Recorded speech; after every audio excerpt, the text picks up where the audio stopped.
everybody, Bart here, and I'm going to be competing this entire video with obviously a choir over here. So if you hear singing, it's not music that I'm playing, it's one of my neighbors.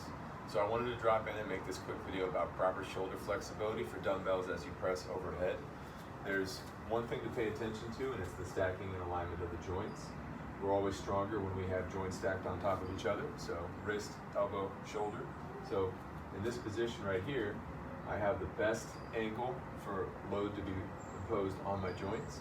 Right here, I typically work with people when they're initially getting into overhead presses and their exercises, getting them out of bad habits because of instabilities in the joint or scar tissue or pattern overload injuries, things like repetitive stress to the shoulders where you have forward shoulders, rounded head. That takes a lot of work to get your chest open again and be actually able to lift straight overhead. So when I'm doing the shoulder press, right here, the overhead press, I have two ways I can go about it. Traditional overhead press right here, coming from the front where I have wrist stacked over elbow and I have a nice alignment with the shoulder. It's a military press where I have a nice alignment, elbow and shoulder, and I have the weight wrist over elbow. So if I'm pushing and I'm up here, I want to get my joints stacked. I want to not be in front of the body here. I want to always be in alignment with the core and midline of the body. Right here, injury. Right here, safety. So when I'm out in front of the body, injury.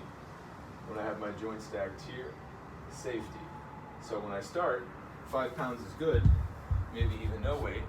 You always want to warm up by opening the chest, going through our mobility exercises so that your chest is open, your shoulders are backing down, because we don't want to proliferate bad habits. We don't want to continue bad patterns of movement.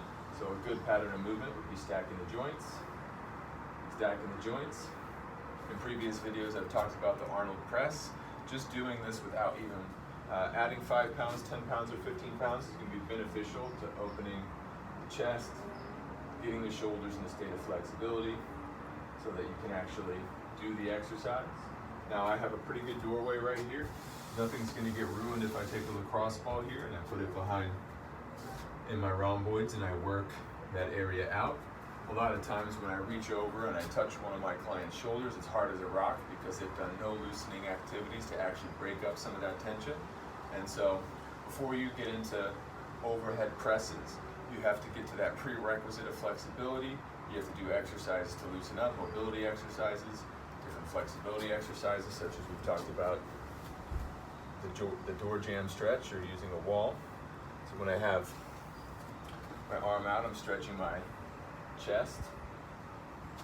Follow that up with stretches for the lats here. All real simple stretches that you can do anywhere. And then I can get into more challenging stretches that might require maybe towel right here for doing cow's face arms from yoga, or chest expansion right here, also from yoga. We've talked about in previous videos about not dislocating the shoulder, but relocating the shoulder, taking the forearm into supination, as opposed to pronation, dislocation, right here, relocation. All right, I hope this clears things up for some of my new students. If you have any questions, feel free to leave a comment. As always, have a wonderful day. Happy Friday.